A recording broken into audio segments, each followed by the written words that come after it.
We can't hear you, Sheila. Good morning, everyone. Today is June the 22nd, 2021, and we are here and going to have our Virginia Association of Realtors contract class. I'm going to have my computer where you can't see anything, but you will, well, they have to see it, so they'll share my screen. So I will share my screen, everything that Pat's going to go over, I will share it. If you have questions, please write your questions down and or put it in the chat, and I'll kind of. So Stephen asked me a question. So I will continue to check the chat, and I won't interrupt Pat while she's teaching, but when she has a break and if she gives that opportunity, I'll read the chat. So make sure if you have any questions at all, now's the time. So I'm going to let Pat say hello and introduce herself. Hi, I'm Pat Snyder. If you hear Sheila call me Trish, that's because I'm also known as Trish. And I'm really happy to be doing this. I didn't realize that I was going to be put on the spot like this this morning, but I've served on Virginia Realtors Standard Forms Committee for many years, probably 12 to 15 years. I'm not currently on it now because I am co-chair of risk management, and Standard Forms is a sub-committee of risk management. But anyway, a lot of these pieces of the contracts were put together with a large committee, and we had representation from those in the Tidewater area that use Rains, Northern Virginia, Central Virginia, Richmond area. They have their own forms. We had people that were contributing with Long and Foster and Keller Williams that have their own form sets. And down in Roanoke Valley, they use VAR forms, but there are some little spots that have some different forms there too. So it was a conglomeration of all of it for the Virginia Realtors forms. And I'm just going to get right into it. Okay. Hold, give me 1 second. I'm going to share my screen.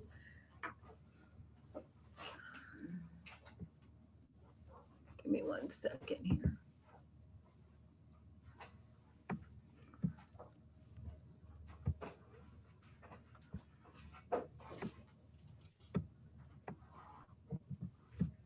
Okay, and I've got it up where it's the exclusive right to represent. Okay, first form we're going to start with is the exclusive right to represent the buyer agreement. And this is a really important form for you when you have a buyer. It's one of the first forms that they should see. So when you're meeting with people, it's not like you have to pull this out and shove it under their nose right away. You want to get a little bit of a relationship going with them to see if it's going to be a good fit, because honestly, it's not always a good fit. You might have to send them to somebody else if there's just something that's making your skin crawl about them. But the exclusive right to represent the buyer agreement, this should be filled out completely. The first section is pretty simple, cut and dry. You're setting the agreement up between Coldwell Banker Premier and that buyer. And remember that it is Coldwell Banker Premier, Steve, that has the buyers as well as the listings. So when it asks for anything, Steve is the one that's going to be signing this form to agree that the representation, it's the representation agreement. If you move down to the compensation area, this is what gets people a little bit confused here. I usually use the the middle one that says compensation offered by listing firm or by seller to a buyer's broker on property acquired by buyer.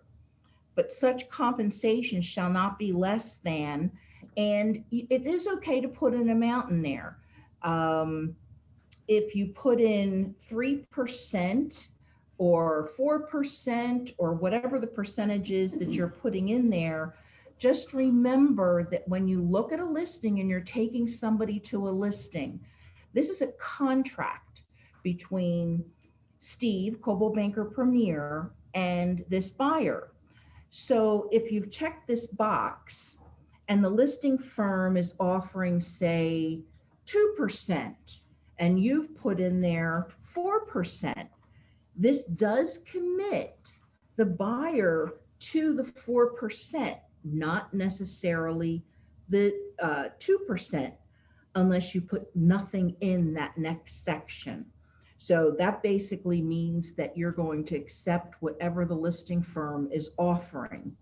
You could do it for a sum of, and you could just do it for a percentage of the gross purchase price. So it's however you feel comfortable. Talk it over with your broker manager and see what they recommend, because it's not a decision that you make, it's a decision that the company makes as far as what type of a percentage or compensation we're going to get. So Stephen has a question. if someone wanted, and Sheila, you can just repeat my question for the Zoom folks. So if an agent just wanted to say, I just want to write this so that whatever they're offering in the MLS is just what I'll take, what would you suggest they put in here? Then I would check the second box. And if you didn't hear Stephen, he said, if you're just going to take whatever is offered in the MLS, which one would we select? I would select the one that I always do, the second box, the compensation offered by the listing firm or by a seller to a buyer's broker on property acquired by buyer. But such compensation shall not be less than, and then I would leave that less than blank if you're truly going to accept whatever is listed in the MLS. Got it? Yep. Okay. Now, if you go with a FSBO, if you are approached by somebody that says, oh, I saw a house down the street and it says for sale by owner on it, or you think that a for sale by owner might be the best fit for your buyer, and your buyer wants you looking for sale by owners, there is another form that you have to take to the FSBO and get the FSBO to sign so that they will pay a commission. I mean, I would just approach them and say, I have somebody that's very interested in your house, and are you willing to pay an agent a commission? And if they say, yeah, like, what do you want? Then of course I'm going to say, I can do this for 3%. If you want me to help you through the entire process, I'll do it for you for 4%. I mean, then it becomes a little bit of a negotiation there. But of course, get as much out of a FSBO as you possibly can. The buyer's the only one that's locked into this exclusive representation to represent the buyer. Now, if the buyer likes the for sale by owner and the for sale by owner doesn't want to pay any commission whatsoever, you're going to have a heart-to-heart with the buyer, because they have this already set here, that the contract with Coldwell Banker Premier, and you're going to have to add that amount to the purchase price, or they're going to have to pay it separately. So, and typically what I've done in the past is I've just added that amount to the purchase price, and hopefully the property appraises once that's added there. But I always let the buyer know that that's their contractual amount, and if it doesn't appraise, they still do need to pay that out of pocket. So we're just saying that the property is going to appraise for list price plus a little bit more. Okay, and then what the next paragraph down has a blank in it that basically tells you how long afterwards this is in effect. So if you take a buyer to something, and this happens a lot with for sale by owners, the buyer really likes a for sale by owner but doesn't want to pay any money.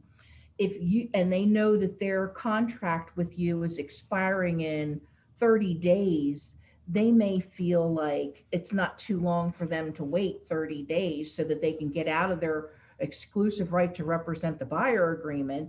So in here, you're going to want to put it out far enough that it's not worth their time. And I would say a minimum of 90 days.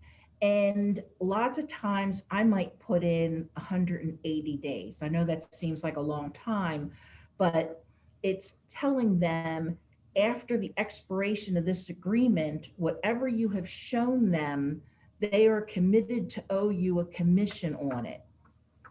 So that's a big deal.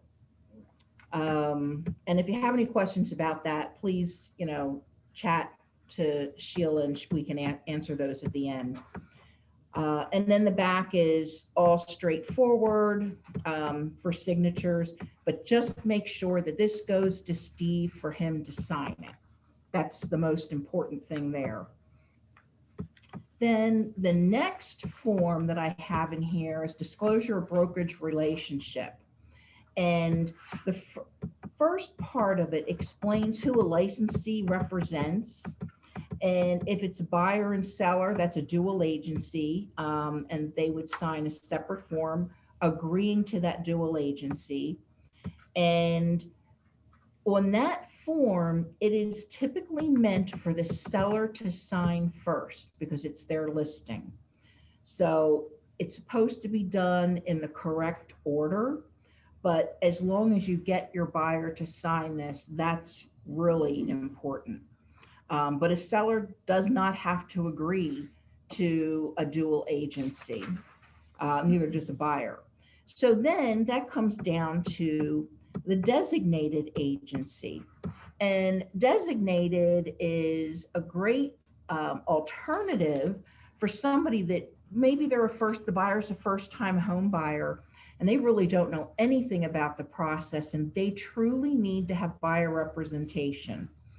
And so you would talk to your broker manager or Steve, and you want somebody to be designated to represent that buyer.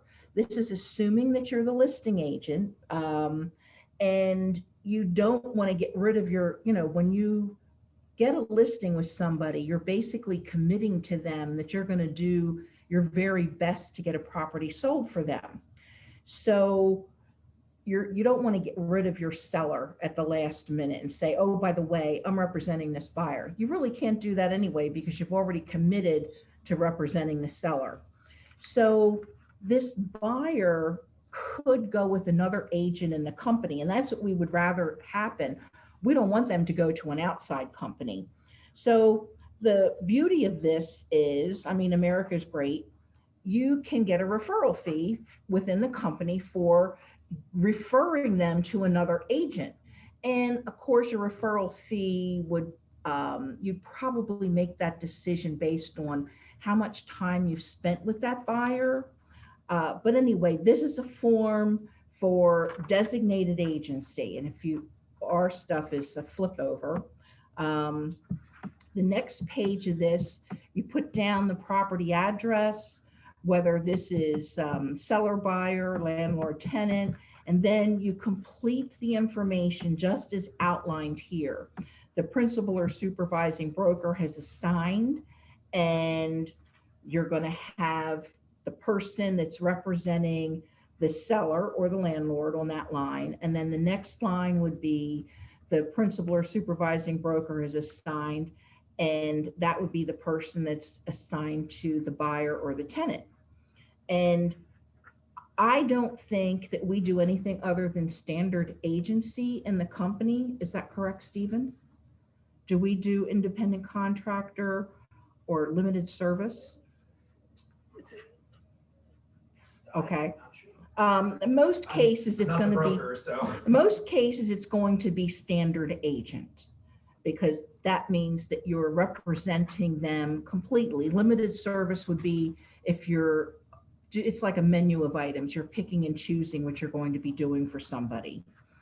And then the signatures on there too. So that's pretty cut and dry on that form too. The next one that I'm going to go over is something that is not, oh, did you add it in? Yeah, I did. Okay, she already added it in. It's the Virginia Residential Property Disclosure Act. And this is a 4-page form, and it's really important for buyers and sellers to understand what needs to be disclosed about a property. So it is your duty to go over this form completely with them so that they understand what is going to be happening, what obligations a seller has, and whether they're representing that there is a foundation issue or a roofing issue or something like that. It doesn't have anything to do with cosmetic type things. It basically has to do with structural, mechanical things that if somebody buys a property and one of these, they find out about one of these, that it's going to be a significant cost to them, especially if you're a first-time home buyer. And the 4th page is where you want to fill out the property address and the legal description, and then the owner would sign it and date it, and then the buyer signs and dates it. And in a wonderful world, it's all signed on the same form. One thing for sure is if you have a buyer and the agent has not uploaded this to the MLS, this residential property disclosure statement, if they haven't uploaded it, you cannot have your buyer sign this without the owner's signature. The owner must have this signed first. That's really important because you're basically, if you have the buyer sign this without the owner's acknowledgement and signature, then the buyer could be taking this property in a way that is not good for them. So you never have the buyer sign this form first. There is a place in the contract that says it's either attached or it isn't attached, and you would check that it's not attached, and then you could make that change later once you get this form. But it's really important that they don't sign this form without the owner first signing it. That's why agents need to get the correct documents uploaded to the MLS so that when we're writing contracts, we can do it correctly the first time. Okay, and if you have any questions about that, please let Sheila know. The next one is the longest of all of the forms. It's the residential contract to purchase, and there's lots of sections in here to fill out. The first part is the easiest part. So it's between the seller and then the purchaser. And it says the listing company is, and you put in the listing company, the selling company, and then you check there who does or does not represent the purchaser. So if you have a buyer agency agreement, you're going to check who does represent the purchaser. And you put Coldwell Banker Premier on that line. The real property, and you want this section to be filled out as completely as you possibly can. You want to put in the county or the city. You want a very good legal description in here, and we give plenty of room for you to put in the legal description. And I would refer to the tax map. Sometimes it has to be multiple tax maps. If it's a property that's going to be subdivided before closing, I would make sure that I put that in there and describe it as best as I possibly can. And the more commonly known as would be like the 911 address, the address of the property, if there is one. And if it's a lot or land, there may not be a 911 address, and then I'd probably just try to do the street, road, whatever, and the lot number. And then personal property, this is a pretty large section too. Now, one thing about personal property is that lenders hate to see stuff in this section, because what happens is they'll ask the appraiser to appraise out that personal property because they don't want to loan on personal property. Now, there's certain things that are common that stay with the property. For instance, the range in the refrigerator, they could stay with the property. Typically, dishwashers are built in, and that's covered in the paragraph just below the more commonly known as. But there's some things here that may not stay with the property. Somebody might want to take the mailbox with them. There is a place for us to exclude those out, or you can exclude them out here by saying it excludes this. The purchase price of the property, this is the first offer. This, even though it's sort of a misnomer, it says residential contract to purchase. It's not a contract until it's signed by everyone, until it's totally ratified. So your first offer would go in the next section, and then it moves down to the financing section. A third party first trust would be like a mortgage company or a bank. And the sales contingent upon the purchaser obtaining or assuming, and then you check whether it's a conventional FHA, VA, VHDA, or other, and then you're just going to describe that. It could be like a USDA or something like that. And then there's a reason that we have the rest of the choices in this paragraph. The principal loan amount of, there's a blank there, or, and this is the one I usually use, is, for instance, 80% of the purchase price if it's a conventional, and they're going to put 20% down.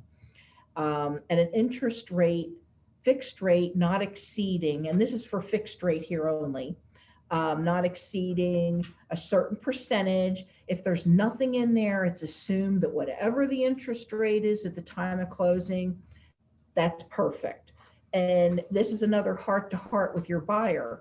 If right now the interest rate is 2.5%, but we know that there's some adjustments coming in for interest rates, you might want to put something in there and talk to them about whether, if it's 3 or 3.5%, if they're still willing to buy the property. I can't imagine them not, but some people may not want to buy at that point. And then the purchase price not exceeding. And then the next section is if it's an adjustable rate. So you need to put in the same thing there and talk to them about, if they're getting an ARM, what you would put, how much they're willing to pay as far as interest at the, at the time of settlement. And then amortized over, whether they're going to get a loan for 30 years, 15 years, whatever, you're going to want to put that in there, because that's a deciding factor for a seller also when they're looking at this offer that's come in. And loan points, I'm one of those weird people that even if I've gotten the, I'm losing my mind here, even if I've gotten from the buyer their, what am I looking for here, Sheila? From the bank that they are able to purchase the pre-approval, then, thank you, Sheila, then I would like to put in here 0 loan points, or an assumption fee of 0, just so that it gives my buyer a little bit more flexibility, that they can always make that higher. But if they say that they're going to pay 1 loan point and then they're getting a better rate with 0, that they want to go with 0, or vice versa, that they don't want to lock themselves into too much here in this paragraph. third-party second trust. And a lot of times this comes in if the buyer, it doesn't have the full down payment and they're going to be getting a second trust on the property to make up the difference for the down payment. And it's less likely right now, but it was very common for a while. So you want to put in the correct information there. Now, if it's seller financing, this is where you want to. Put a question in the chat for you, Sheila. Okay. I'm gonna have to yell out. It's seller financing.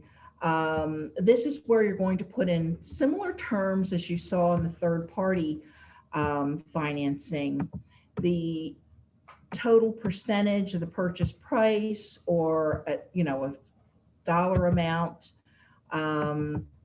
and by bearing a certain rate of interest, and then amortized also. So their attorney is going to be the one that's going to figure most of this stuff out.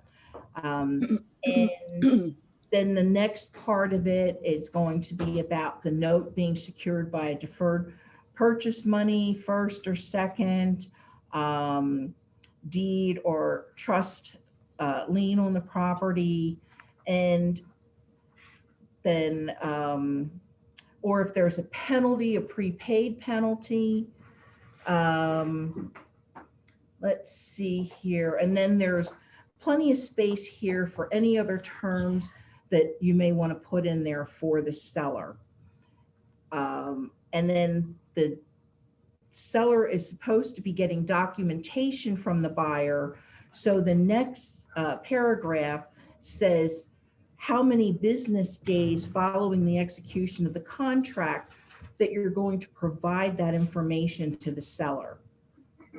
And then the next one is balance of the purchase price. This is for like a cash offer. Balance of the purchase price. We're asking about the reports. That the purchaser is going to provide the balance of the purchase price from the purchaser's funds in cash or cashier's certified check. I actually had a question about this last week, and I talked to John Haley, who is legal counsel for Virginia Realtors, about this, because a broker out of DC that I have his house listed, the buyer coming in was going to pay cash. And then all of a sudden, we got notification from a credit union that they were going to have an appraiser come out. Well, the seller said that no, he's paying cash. He can't change the terms because he's paying cash. And according to John Haley, that is incorrect.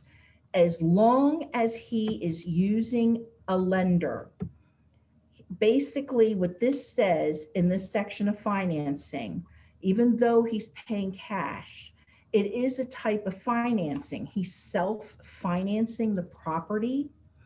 So as long as he goes with a lender, that is something that can be changed without getting pre-approval on it.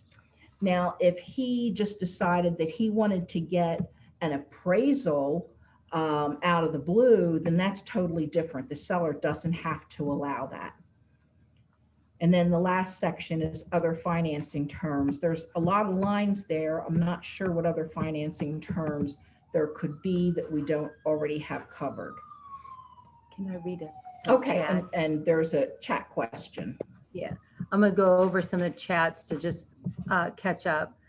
June said standard agency as far as she knows. If you have questions about dual agency, Steve is a great resource and can help navigate.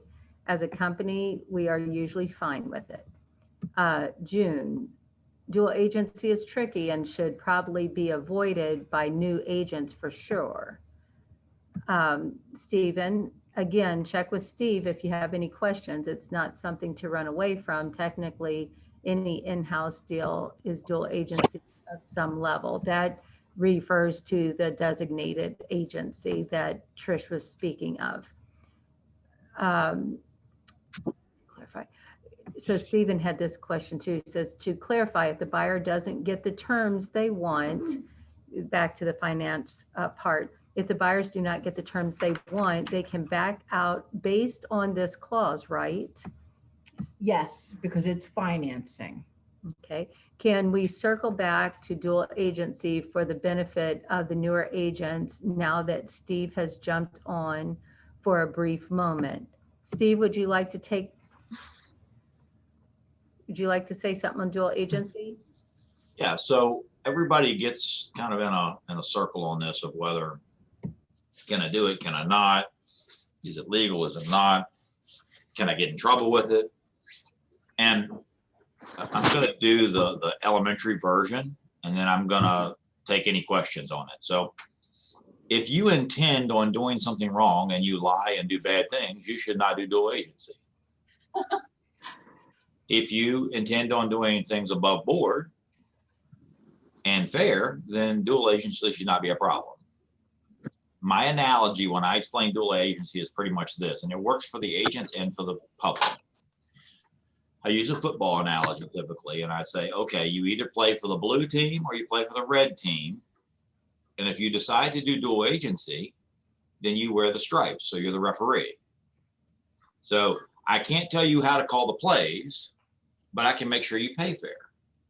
I can't tell you how to tackle and do other things, but I can make sure that you do it within the rules. So I get to play the referee. So in dual agency, that's the position, is the referee.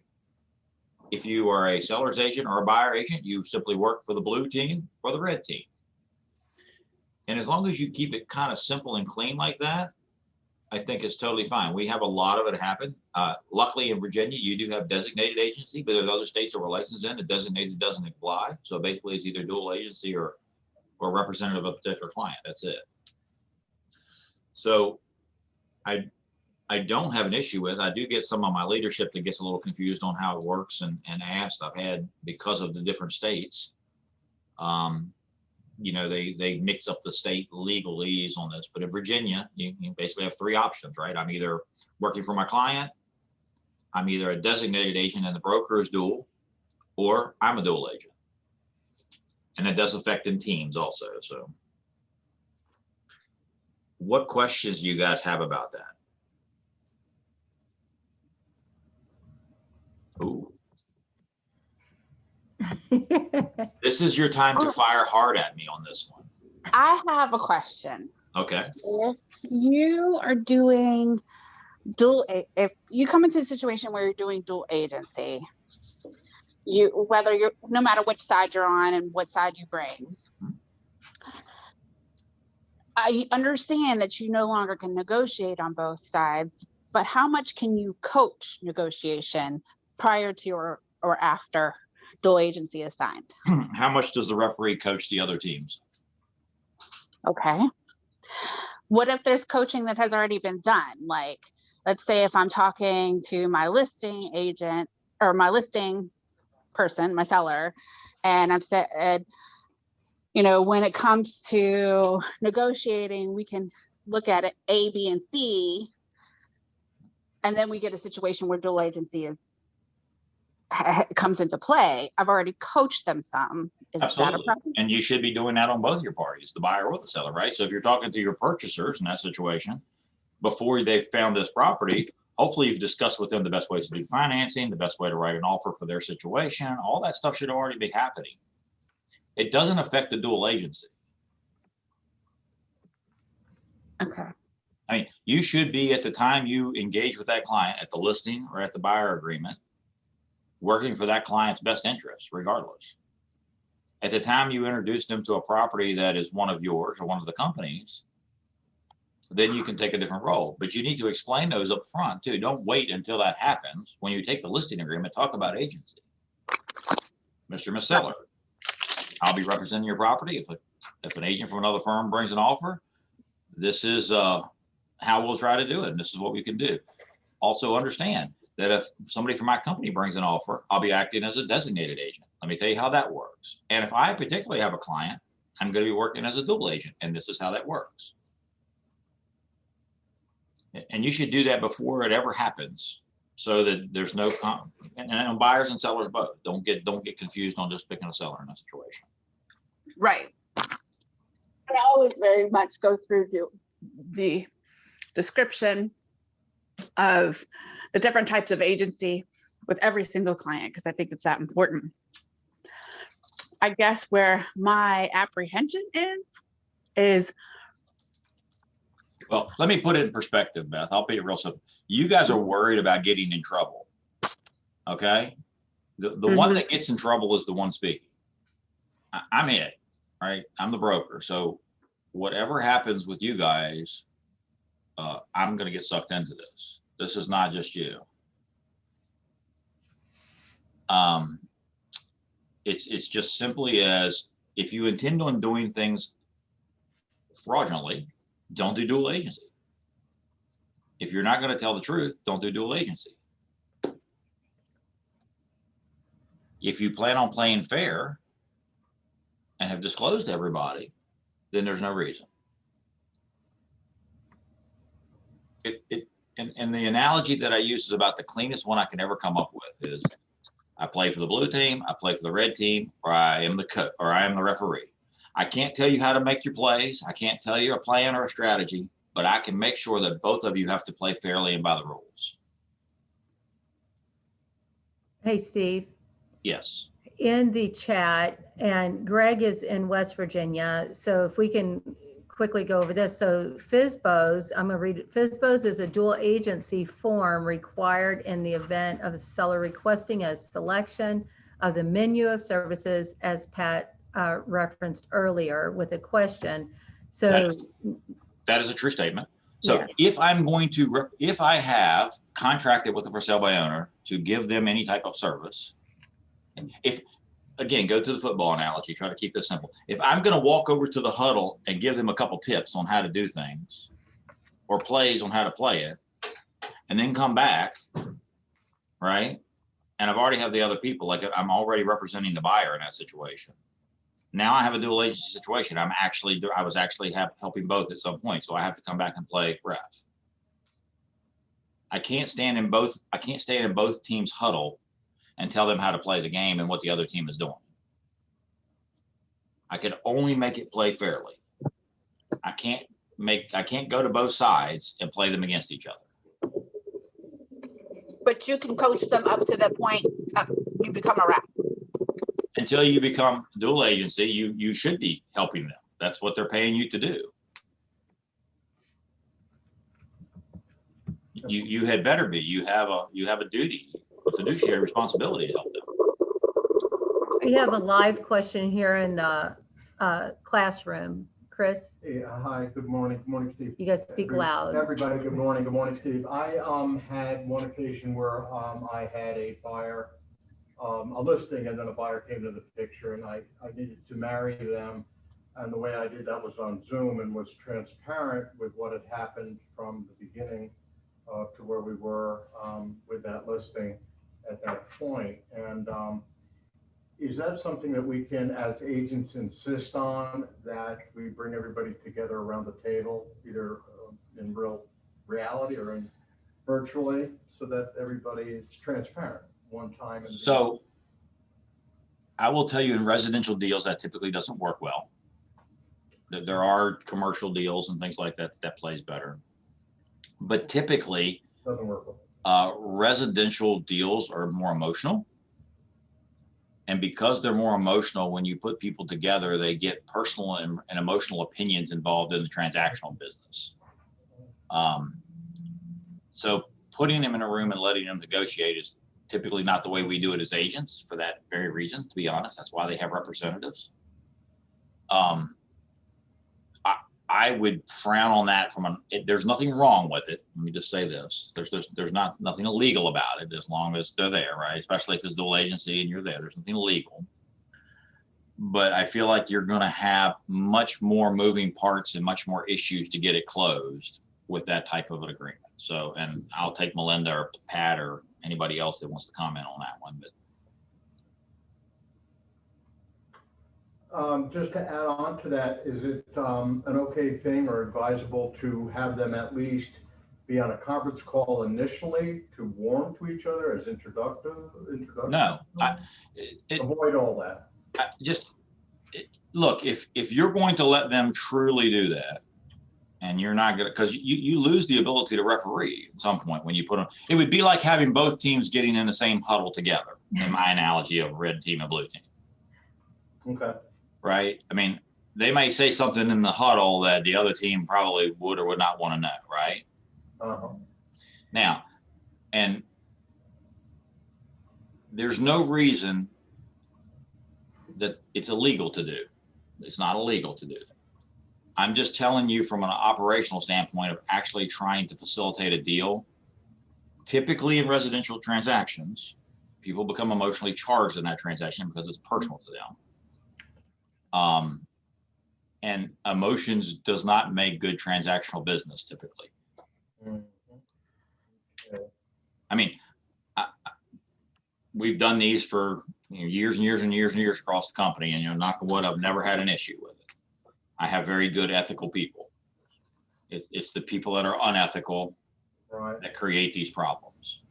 So just one more follow-up, and then I'll not take any more time here. But the FSBO situation, I had one where a FSBO came back on the market, and buyers were with me and looking, and they managed to all sit down in the living room and make a deal. And it got to the point where she said she had other offers, and I said, what would it take for us to walk out of here with an agreement?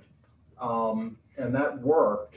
But you would say avoid that a lot of times too? So regardless of the situation of who the players are, I'll say in residential business, emotional transactions are difficult and add layers that are much more difficult typically. I mean, you may have very skilled residential sellers or very skilled residential purchasers, and that may work. But in a very traditional transaction, typically they're not skilled at the transaction. Now, on a for sale by owner, at the time that you're showing it, you're going to either send them an agreement that says you're not representing them and they understand it, or you're going to represent them with some tasks, or you're going to offer to list the property in some level, as an exclusive or exclusive right to sell or just exclusive agency or whatever on that. So you need to have those conversations with the for sale by owner before you're showing it. And they need to acknowledge what your role is going to be before you're showing it. The trouble would come there is if you go out and show them and then try to get them to sign it after the fact. And they've said in the living room and said, yeah, we're moving to California, and our if I don't move out there and get my boys' house taken care of, this is going to happen and that's going to happen. And then you sell the house, they take $20,000 less for it, and they say, well, you took advantage of us because we didn't know you weren't helping us. Yeah. Okay. So I get the essence of that. I appreciate it. Just a point of fact, I was representing the buyer at that on that property, and if you represented the buyer and the for sale by owner had signed a notice that you are not representing them, and they wanted to sit in the living room and have a conversation, it's there. It probably works in your buyer's best interest, but don't forget, like I said, even whether you're dual agency or not, you're still required to treat all parties fairly. thank you. Pat, do you have anything on that while we're on this one? No, that's good. But you're right. I feel like residential properties tend to be more charged with emotion than anything else. I've experienced that a couple of times at closings. So I hate to have closings together anymore because I had my buyer jump up and walk out of the room because the seller was being a jerk. I mean, I thought we were going to lose that, but the attorney just sort of like held it together, and that was it. It is very rare for me to put, even when stuff gets to my desk, for me to put the buyer and the seller together in a conversation, even if I'm mediating it, because of the emotionally charged. I've been to, just like Pat, I've been to closings where physical altercations have happened right in the middle of the closing. So, emotions make very poor decisions in transactional business. Yep. There was one question earlier. We are all considered standard agents, not independent contractors, correct? everybody's an independent contractor. Well, yes, I'll just say that for a statement for you guys. Yes, everybody's independent contractors. There was a section Okay, above that you had to select. Yeah, let Trish knows, or Pat will go over, since Steve's on now. It's on the, It has to do with, now if I can find it here, I already flipped through. It has to do with the designated agency as to whether we are standard agents, a limited service agent, or an independent contractor. So not an independent contractor within the company, it's how we are, so it's a quote standard, unquote, representing the buyer or seller. Yeah, it's a standard agent within that. In that context, it's a standard agent. Okay. thank you.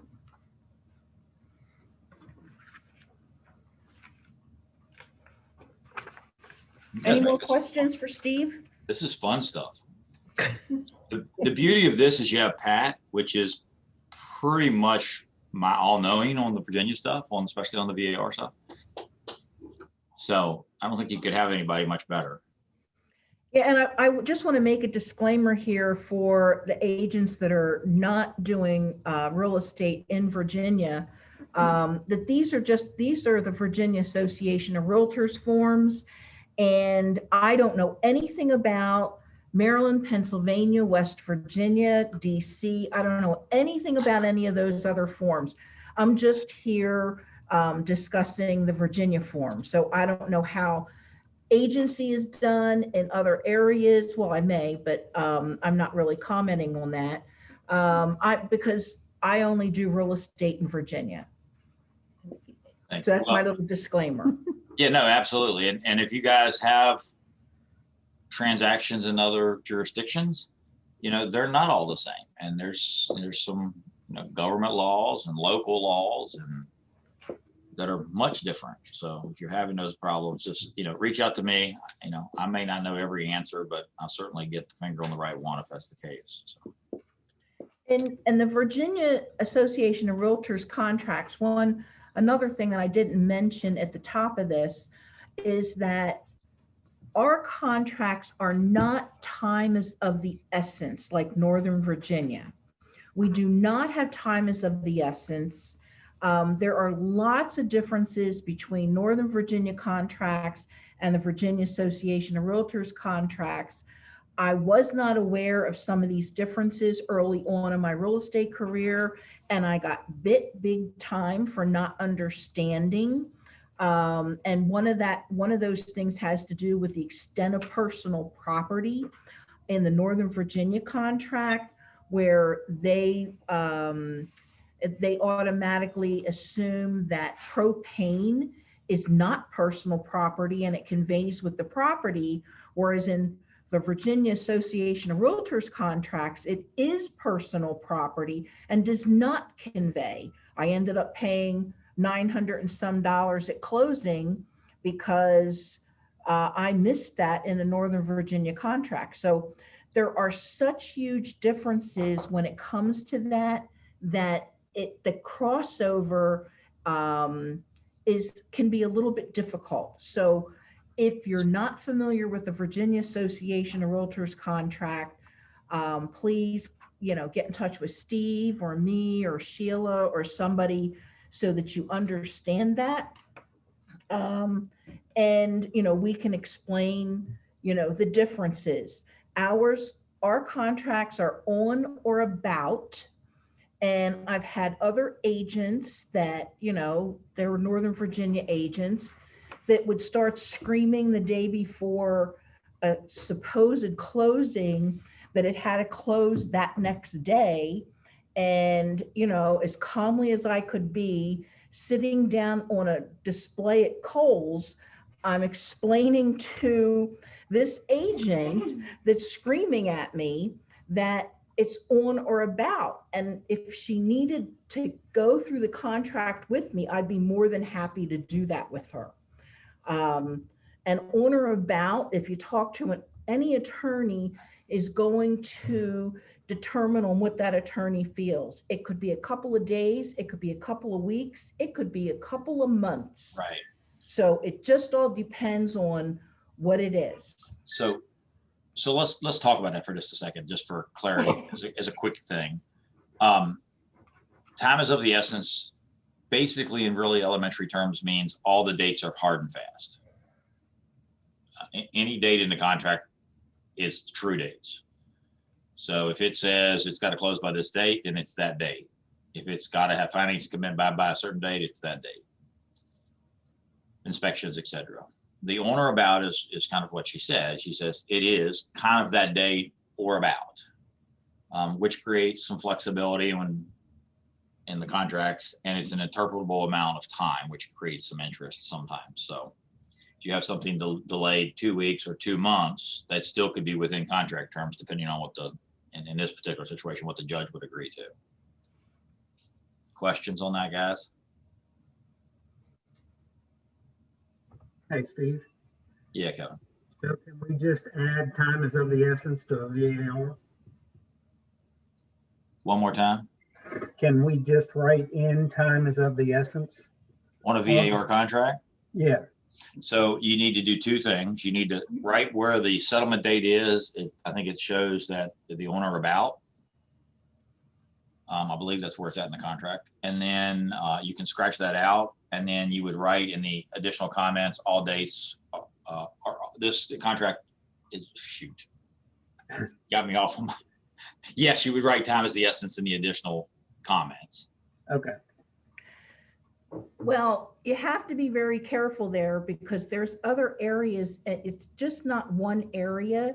It's in multiple areas in the contract. And you just need to make sure you cover your bases for everything if you're going to do something like that.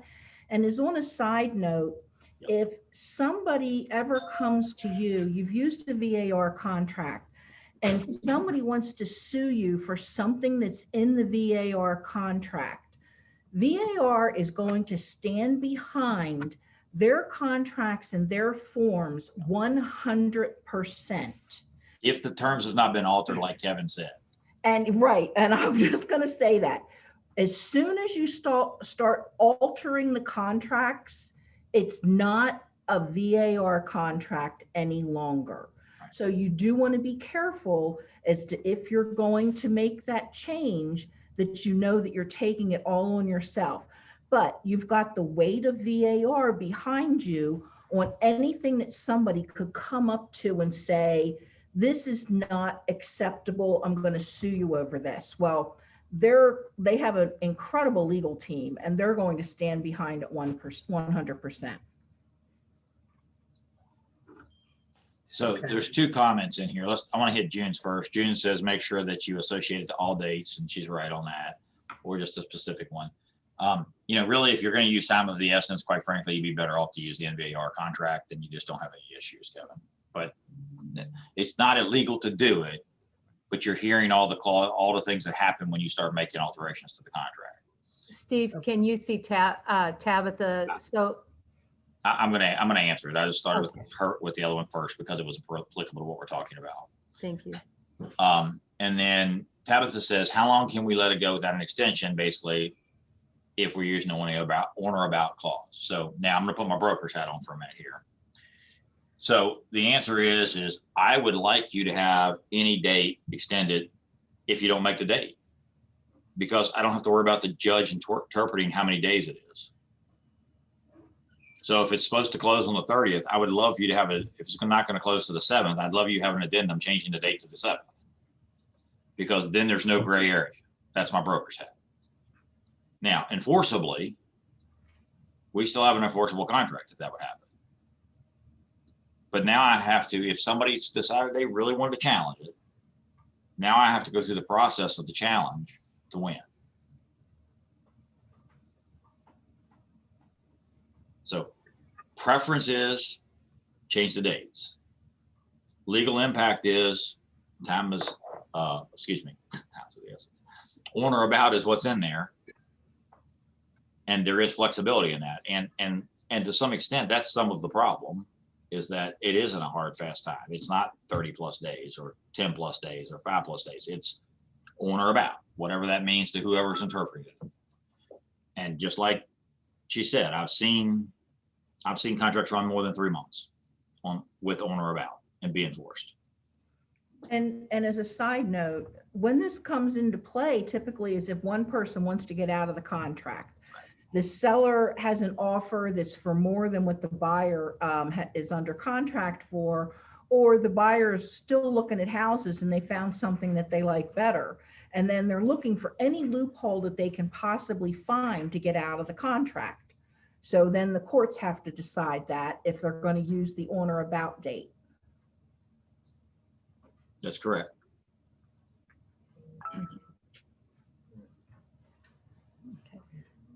Yes. Okay.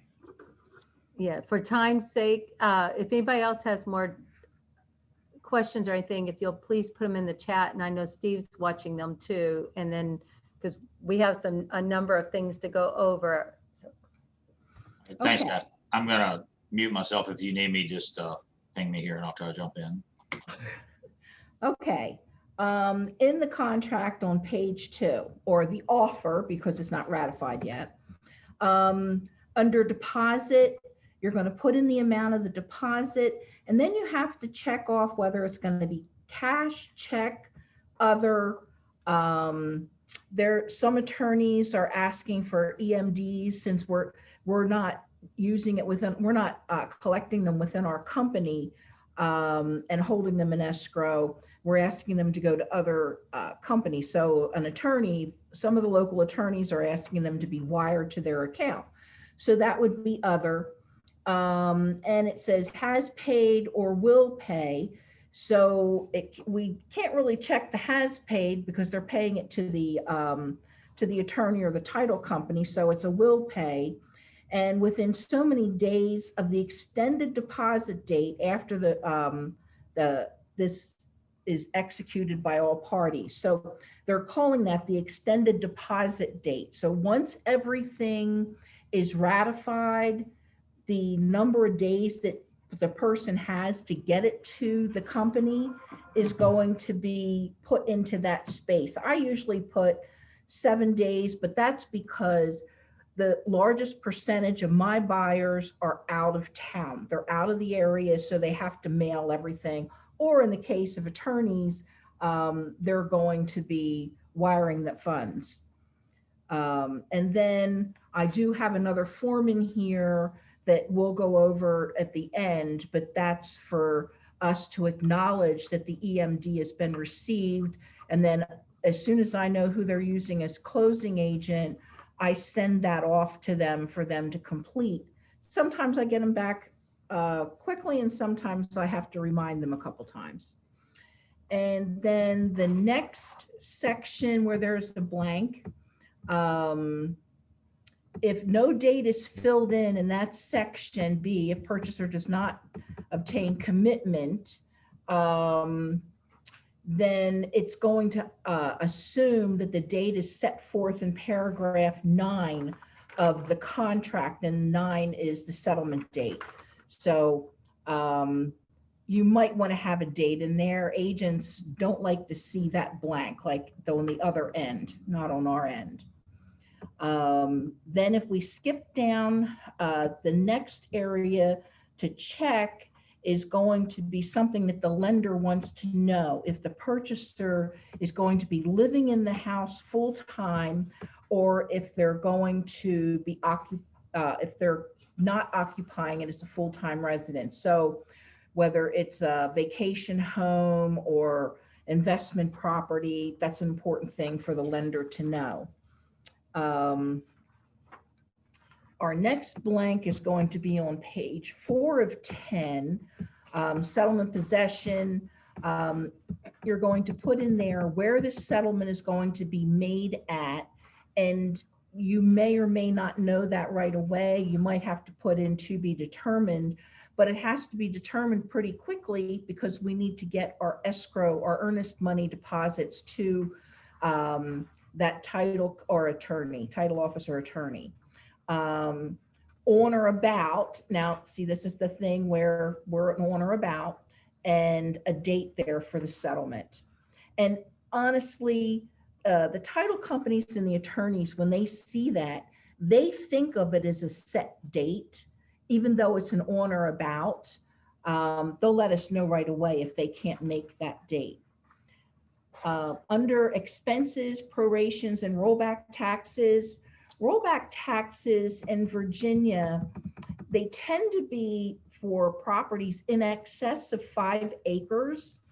And it's something that a seller would have applied for so that they can save on taxes. They get a tax break. And you have to put in there how the rollback taxes are going to be paid. If the seller's going to pay them or if the buyer's going to pay them. And if the buyer intends to keep the property the way that it is now, and this has to do with like an income producing property, whether you're leasing land or you're farming and selling, the buyer is going to have to apply for that. And a lot of times the seller has a form that the buyer can just like, copy and send off to the county for that. Most of the other stuff is boilerplate there. And then when you get down to wood infestation and inspection, and it's asking for additional structures, that would be if there's a shed on the property, a detached garage, a greenhouse, something like that. But you're going to want to list that to include for the wood infestation report if that's important to the buyer. If it's a building that's falling down, which I've had a couple of those recently in my offers, then you're not really going to include those buildings. If we go to page 6 to 10, if I'm going too fast for you all, just let us know. On page 6 to 10, under seller and purchaser's options, you have an option to put in an amount that would exceed what is automatically in this paragraph. If there's nothing in there, it's assumed that it's going to be $1,000. So you could put in more if you like, you could put in 0, but this is another one of those things where you need to talk to the buyer about it. So can I say something, Pat, on that real quick about what you said? Sure. There's a couple places of that same thing that you can leave it blank. I highly suggest you put something in there. Leaving it blank is a bad choice because somebody could have added something later, or either intentionally or fraudulently. And it's very hard to determine when it was added and what was going on. So if you put something in there, then it requires it to be crossed out or moved around. So leaving anything blank, totally blank, could be detrimental to the contract later, and you just generally missing it or somebody not playing fair. So sorry, Pat. Thanks. Yeah, no, that's fine. And basically what I do is when I'm talking to a purchaser about this, if they're fine with the $1,000, I just put the $1,000 in there. It doesn't hurt to have the same thing in there. And then whether they would like to have a home inspection, whether they're waiving it or desiring it, and they do need to initial. And this is another area in the contract, and I'm just going to bump over here to like DocuSign or, the e-sign programs, that where there is a checkbox, you can require it, but when there's a choice between the two of them, you can't require both of them. It's one or the other. And you really need to discuss this ahead of time and maybe already fill it in for your buyer if they're e-signing, because it's something that gets skipped through as they're clicking through to the next area to initial or sign. It skips over checkbox. So just be cautious of that, because I found that out a couple of times where there was nothing checked when it came back to me and admin caught it, thank goodness. Okay, and on to page 7. Condominium disclosure, you're going to check whether it is a condominium, or if it's not a condominium, for condominium resale docs. And you put in the purchaser's agent, you just type in your name in there. And then the same thing goes for property owners association, if it is or it isn't, and your name goes into the blank space. On the next page, 8 of 10, under paragraph 24, lead-based paint, you can automatically click the waves if it's a property built after 1978. But you do need to have a discussion about this if it's built before 78, because you should not be checking something that you didn't discuss with your buyer ahead of time. Number 26, this is where I talked about the disclosure in the beginning. And if the owner has not already signed a form that the agent has uploaded to the MLS for you to print out and have your buyer sign, then you need to select is not attached, because your buyer cannot sign it before the owner. That's really important. So that, just don't make that mistake. Let's see. And if I'm going too quick, remind me that I am. We are going down to page 9 of 10 under broker's license status. If there's anything under disclosure of real estate broker, commission license status, if any is required in this transaction, typically I just put in NA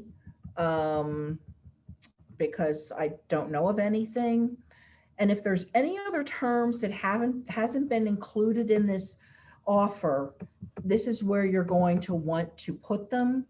I typically do put in here, and you don't have to do it, but I put that the home inspection is attached, but you've already clicked that off, that you're either having a home inspection or not having a home inspection.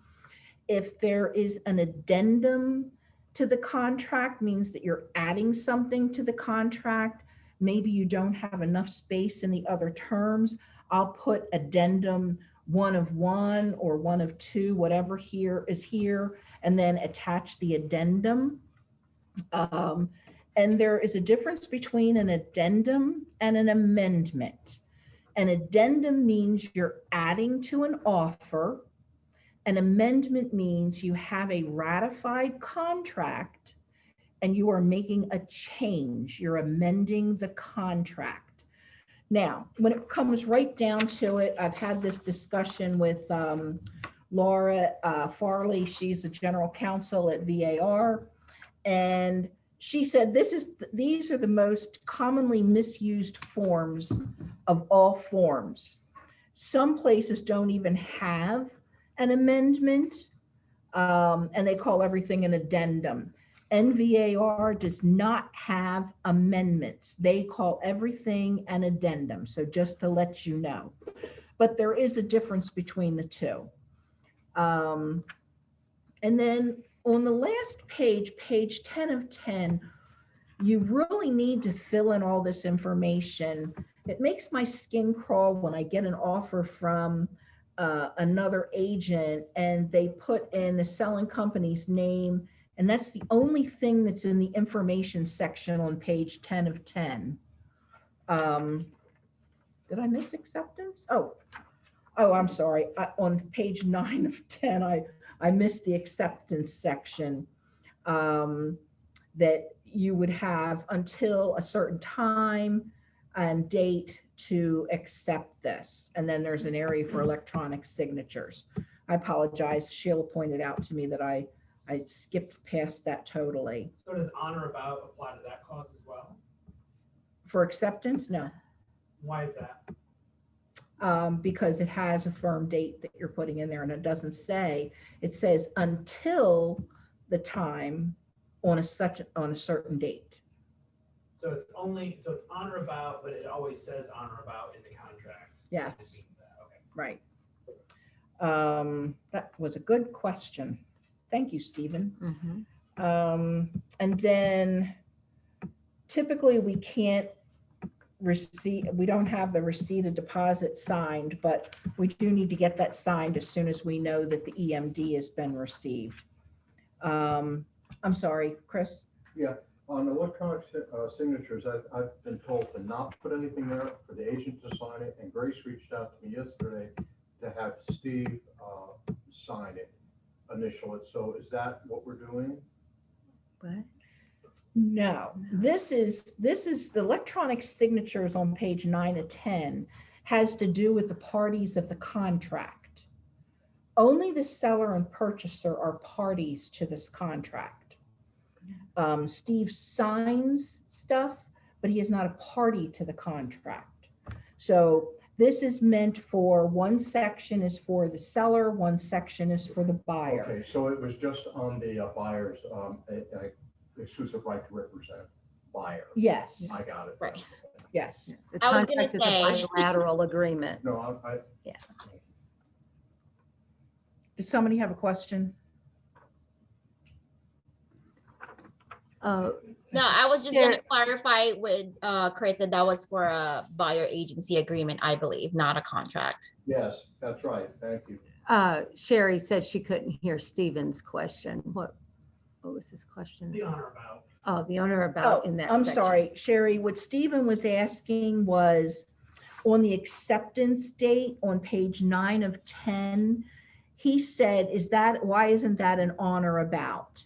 And that's a good question, but it doesn't say on or about. It says until a certain time on, and then the date. So it's not an on or about, it says on that date at that time. Thank you. You're welcome. Amber? Speak. The selling firm and the listing firm signatures, is that where we sign?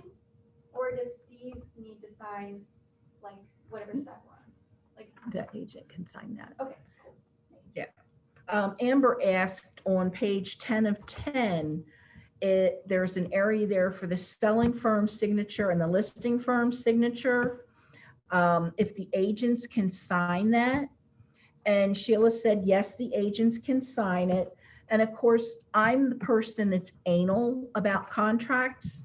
So I sign it, but I also add a signature for Steve to sign too. So I'm just anal about contracts. I just want to make sure everybody's aware of what's going on. And the importance of that date, the ratified, this very important that this is filled out because all dates within the contract hinge on the date that it was actually ratified. So this is very important.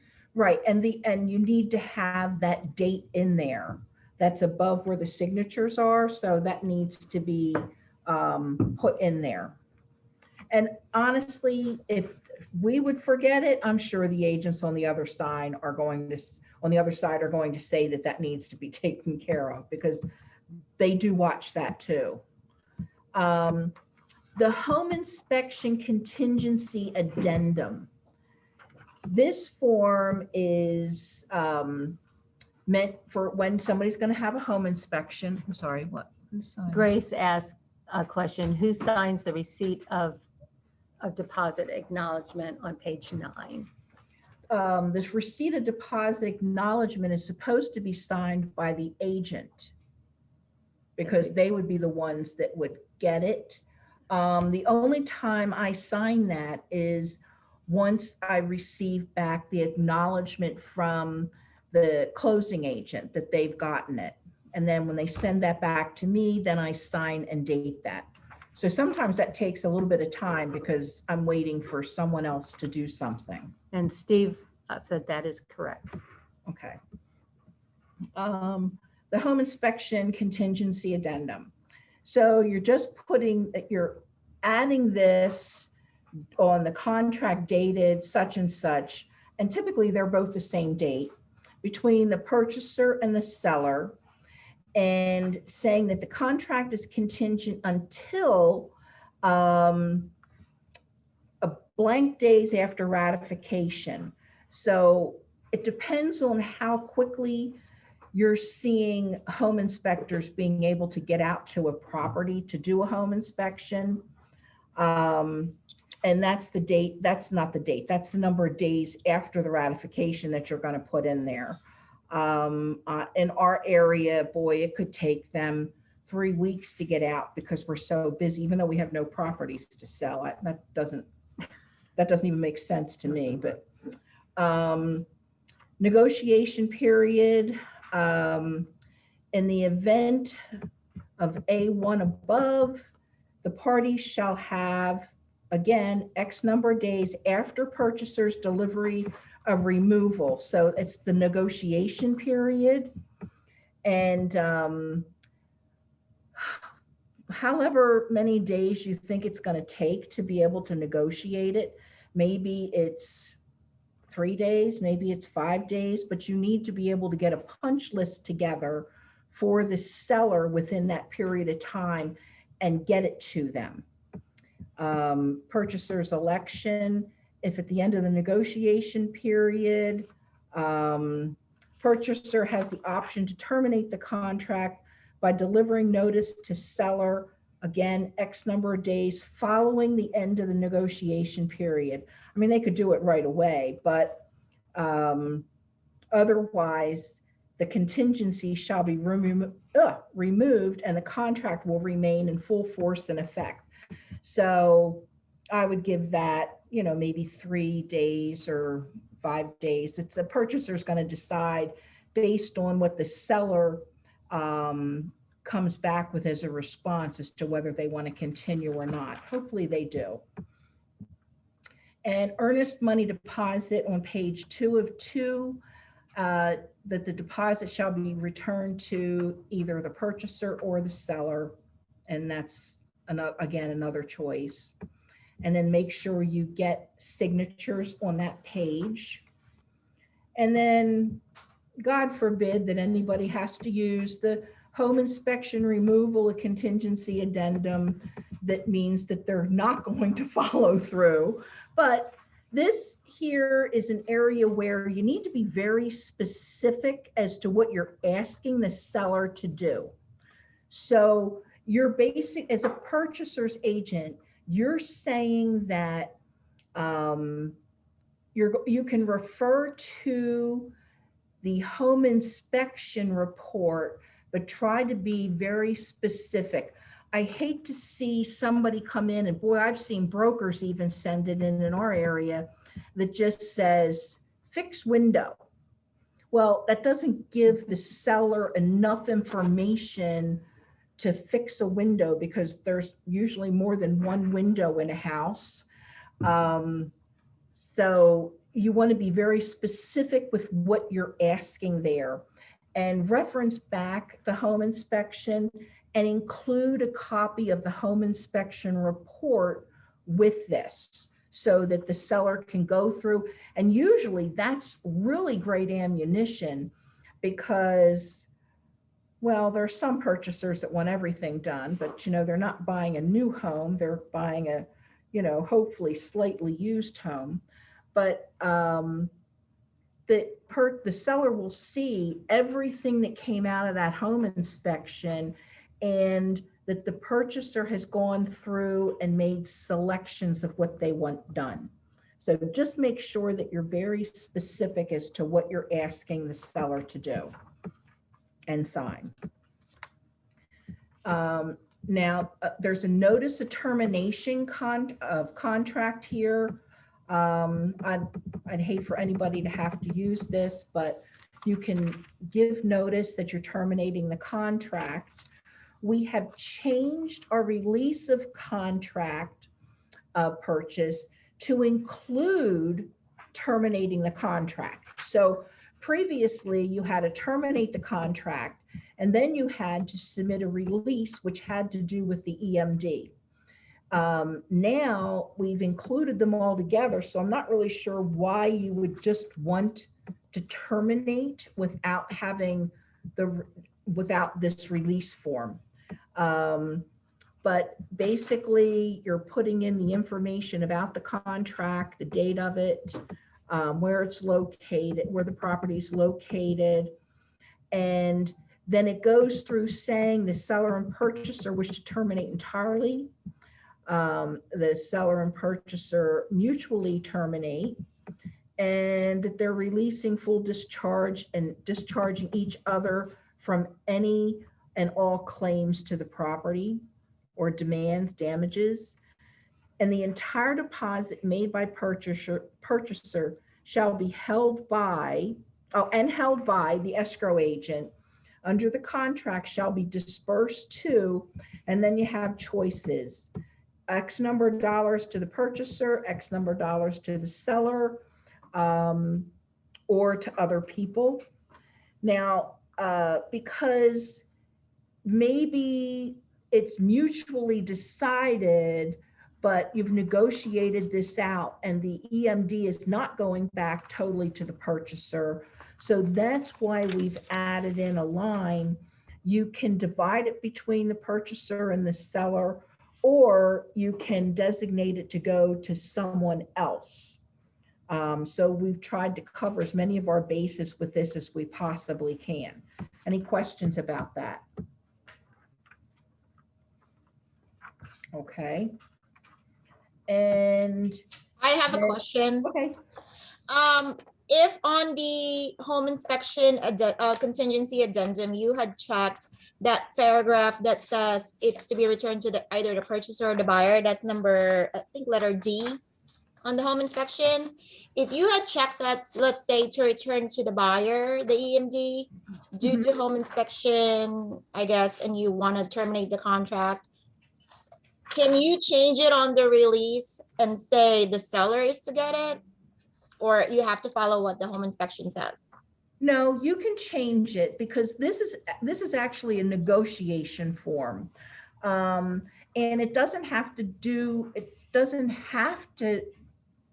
refer to the home inspection. This could be for any other reason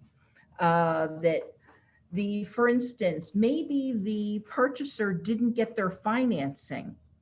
So they need to get this release. The seller agrees that, okay, we're terminating this, we're getting this released, and this is how the money is going to go back either to the purchaser or the seller or split between the two of them. Or it could also have to do with something that's owed to someone, that they're saying that someone else is going to be getting some of this money. So it's sort of a flexible form, but it doesn't have to mean that it's going to be referencing the home inspection. This could be for anything. Well, if it is due to a home inspection is what I'm wondering. That trumps. Well, yeah, even if it has to do with the home inspection, this form trumps whatever the home inspection said. Okay. Thank you. So can I say something, Pat, and that just as a thought pattern, so I get everybody on the same path, Grace, on this? Okay. So you start off with a contract that is a form, right? If you add something to that form, it's considered that you're altering it, right? So if I hand wrote something in other terms, it means that I want whatever I wrote to circumvent or override whatever else is in there because I put it in after it was created. And then it will go through these documents by date. So if I signed the release after I signed the contract and everybody agreed to the release, it was a later date. So everybody has now agreed to new terms. So if you kind of think about the whole process of the transaction like that, that's kind of maybe how the courts will look at it. And Pat may have a better way to explain it, but you know, as it progresses, the court system will look at it as what was the intent and when was it done? And if the dates are later, then the intent may have been for something different. So, and Pat probably can better do that than I can because I was a little bit country boy, but that's kind of the theory. Thank you. You both answered my question. Okay. We're getting down to the end, thank goodness. The earnest money deposit confirmation. This isn't used in lieu of a copy of the check. I prefer using this because it drives me crazy when an agent sends me a copy of a check and they have not redacted out personal information. So they've left the account number. I mean, I just can't even imagine somebody sending that through the airwaves. But this doesn't give you any personal information that would come off of a check. And if it's wired, this is just, telling you that we've received the funds. So that's why I like this form. I mean, somebody could like something else better. That's, doesn't make any difference to me.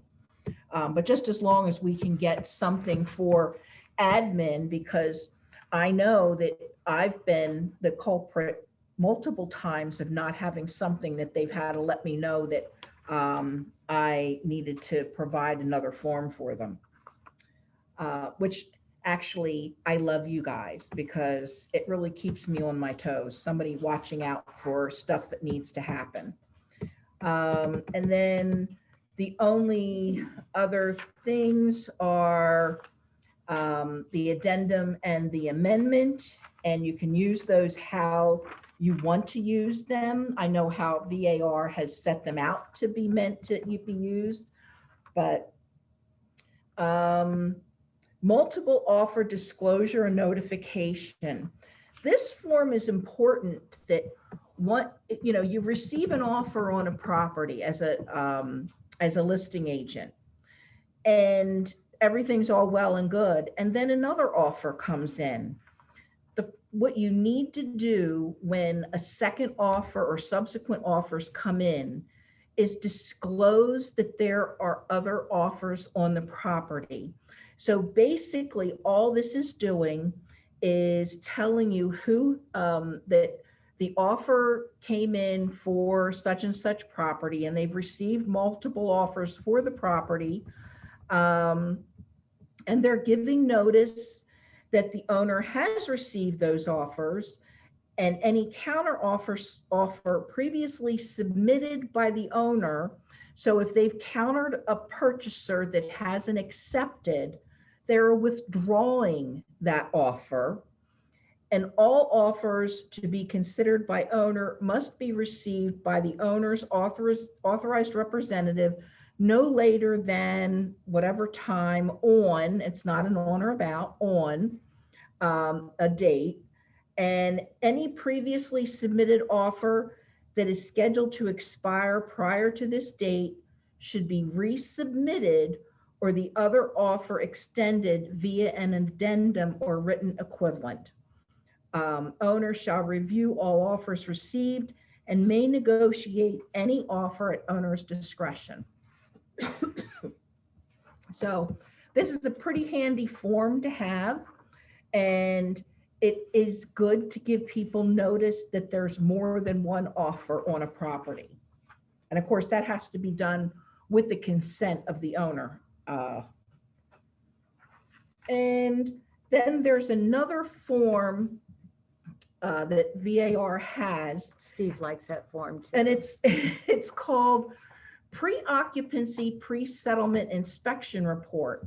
It's a good form, but I hate that they have in here pre-occupancy, because I personally don't like pre-occupancies, but that's just me. I've been burned on every single pre-occupancy that I've done. Lucky me, and people have walked away from thousands of dollars just to get out of a contract. Because once people tend to get in the house, they start looking around really carefully, and they can find lots of reasons for them not to end up buying. Steve said, I love Pat for saying that.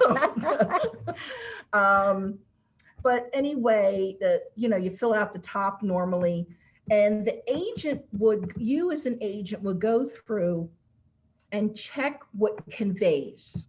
Yes or no, stove range, all the way through this, and you can add stuff to it. And then what you should do is give this form to the buyer, and they can go through the property and check to make sure that they're in working order, and then check them off. I do not recommend that you go through and check them off yourself. I think that it's something that the buyer should do, so that they can say, yes, I know that worked, or that it wasn't working.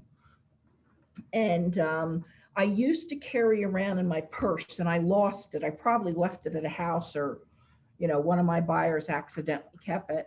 A very small night light. And I'd walk into the house and I'd hand them this and they'd say, "What's this?" And I'd say, "If you want to check all your electrical outlets, this little night light is sticking to the outlet, and if it lights up, it's working." And then I'd have them go through the house and they could check all of the electrical outlets themselves. So we know if there's something that's needs to have some adjustment, or it's also a way for them to find out what outlet is controlled by a certain switch in the room. But then you list the above items that are going to need to be corrected, and the seller to repair them. And that's why I don't like to do my walkthroughs the day of closing, or, I guess the day before is okay. I think it's always better to have a couple of days before closing so that we have time to negotiate items that aren't in working order when they're taking possession, or actually working order since the home inspection was done. Because this is not an opportunity to renegotiate the home inspection. This is just to see that stuff is still working that was working at the time of the home inspection. So anyway, I think it's a really nice form to use. And that's about it. Anybody have any questions? Does VAR have a standard counteroffer form? They do have a counteroffer form. Oh, we didn't put that. I didn't include it Gotcha. because it's basically just all lines. Does it have language at the top that says that this is a rejection of the initial offer? And because like some counteroffers are weird about that. People don't catch that all the time. We used to say that. Okay. We used to have one and it allowed for somebody to respond to, and we changed it to be basically blanks. Okay, so a counteroffer in VAR does not necessarily reject the initial offer. Well, no, it does. But it doesn't say Because, that. It doesn't actually have boilerplate language that says this is a rejection of the initial offer. That's what I'm I'd used to, actually so I have, don't- I'd I don't actually know if have VAR to, does that. I'd actually have to look at that form and see.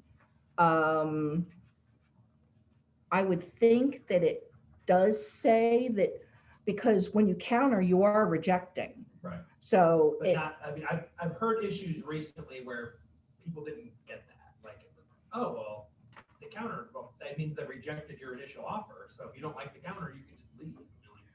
They have rejected your offer. Well, and that's true. I think that one of the biggest things is that the seller doesn't get it, because the buyer comes in and makes a counter offer because they've, that the sellers come back, they've rejected something, the buyer goes back and counters what the seller has.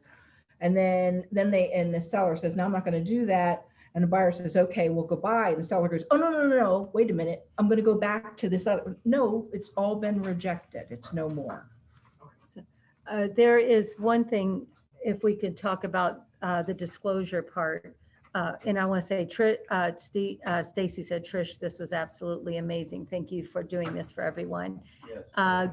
Grace said, "Is the buyer and seller required to sign the pre-settlement inspection?"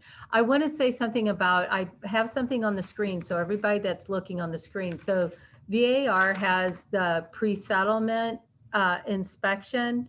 There's also VR has the walkthrough inspection addendum. So this one here, my question to Steve is there a preference that you have? So VAR has the two. It's kind of confusing. So you have the one which goes over everything that it conveys and not, which is it says pre-occupancy, pre-settlement, but then they also have this particular one that says walkthrough inspection. This one resembles more of the in VAR. It's just this part isn't as detailed. Which one, is there a preference you have, Steve, for the agents to use, or can they use either Okay. or? Two things. Okay. A walkthrough and a pre-occupancy inspection is two different things. So let's start by saying that. The walkthrough is traditionally what you think of. We're getting ready to go to closing. We're going to go through and make sure everything's in the same condition it is as the day that we wrote the offer, basically. Pat can comment if she wants to pull me around on this one, but basically that's the gist. That's what you shoot that for. Pat was so nice to say, Trish, I'm so sorry on that one because I only know her one way and I apologize. She's not going to shoot me. But when she talked about pre-occupancy and post-occupancy, if you don't know my opinion on this by now, you should. If is any way on the planet possible to avoid that, you need to not do them. They go wrong more than they go right. And then the other inspection would be for that, is it's a pre-occupancy inspection. So basically what you're going to do is say, before they move in, not ready to close yet, they're going to do this inspection. And although that's much more helpful, just like everybody said on the call, other things happen. And it's typically, people have heard me say this, typically there's a problem, but it's not always the problem you think it is. So somebody moves into the house, they've had a change of life. Their spouse decides to leave them, whatever. Now, the problem is the spouse is wanting to leave them. They can't afford the house and they've committed to stay there or whatever, or not move if it's a seller.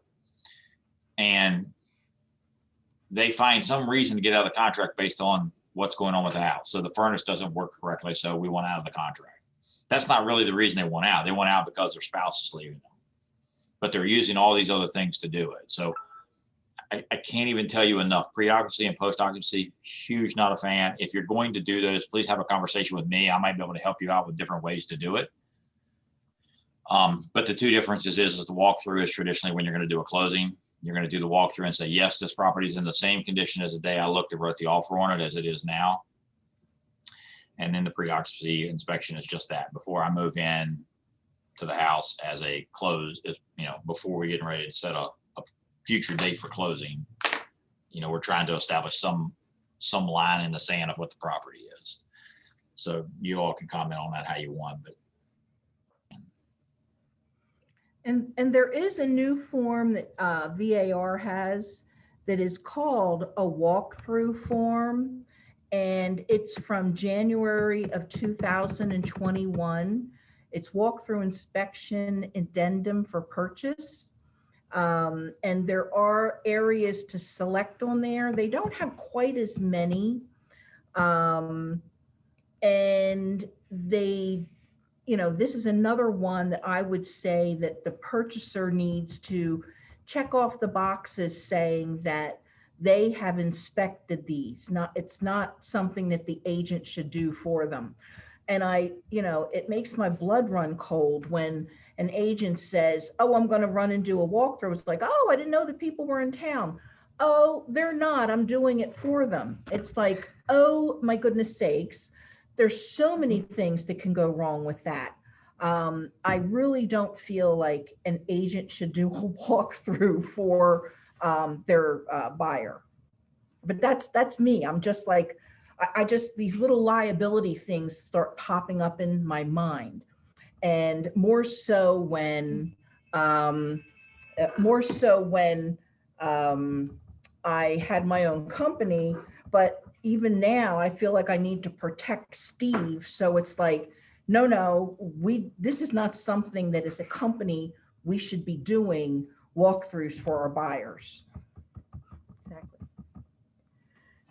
Now, going back to the property disclosure earlier, just quickly on that question. So say they don't have the one that the seller, and we say they should sign it on the same page as the seller. But if they don't have it and they click, it's not attached, and they get it later, until that is actually attached, the buyer can, if that's not fully signed, the buyer can walk. Is that correct, Steve? So I don't agree with you. First of all, no, it was a question. I don't agree. It is the brokerage's opinion that the party that we represent needs to sign it. That is my policy. Whoever we represent should sign this saying, either if I'm the seller, I've seen it, or I'm the buyer and I've seen it. Do I think it holds up settlement? I do not think it holds up settlement. You can have, as far as them actually going to closing and having a legal implication afterwards. If they go to settlement and have not signed it, they would be accepting the property in the condition in which it is. Got, yeah, Is that a cleaner way to say that? yes. Yeah, and the other thing it says in the VAR contract right next to it is that attachment does not become part of this contract. So they're basically saying that if it's attached, okay, but it's not attached, it doesn't make any difference because it's not going to become a part of the contract. It's basically a disclosure. But disclosures are supposed to be initiated by the seller in this case.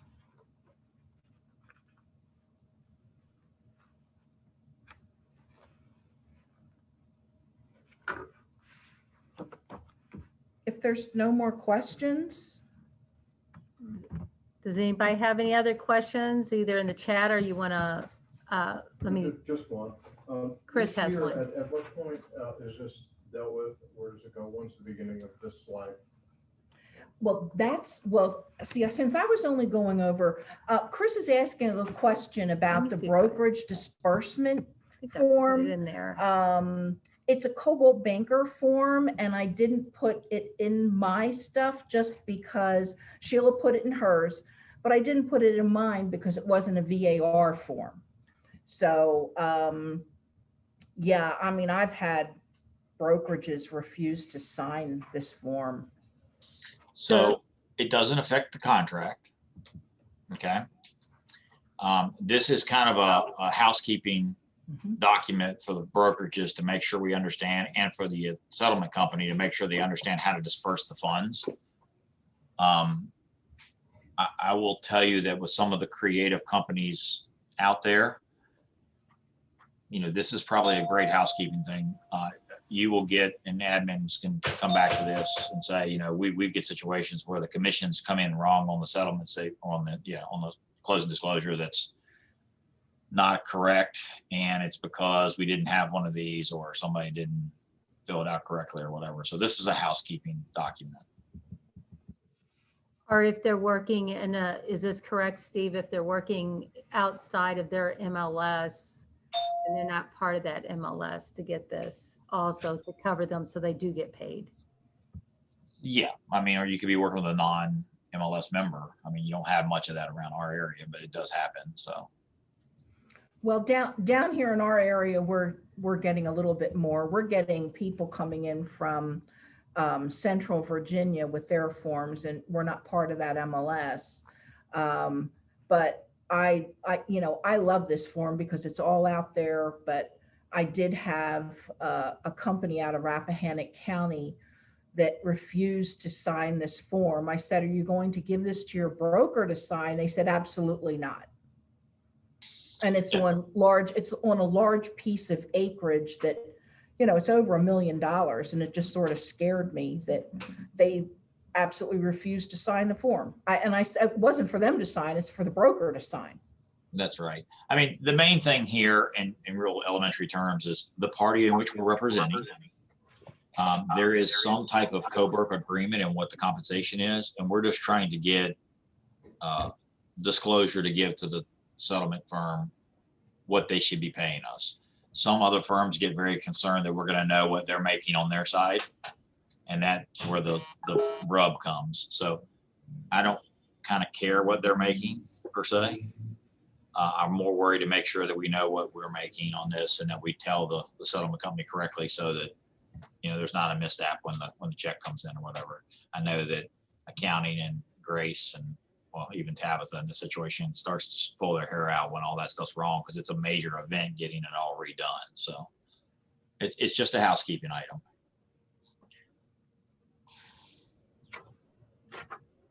Okay, if there's no other questions, Sheila, you have any final words? Not unless Steve does, our fearless leader. Well, I'm so glad we have her doing this, because she is the all-knowing. Like, it's so nice to hear nice confirmation facts about like, the pre-occupancy and post-occupancy and all that type of stuff. So thank you for doing this. Oh, you're welcome. Thank you, everybody. This is being recorded, so. Hey, Steve?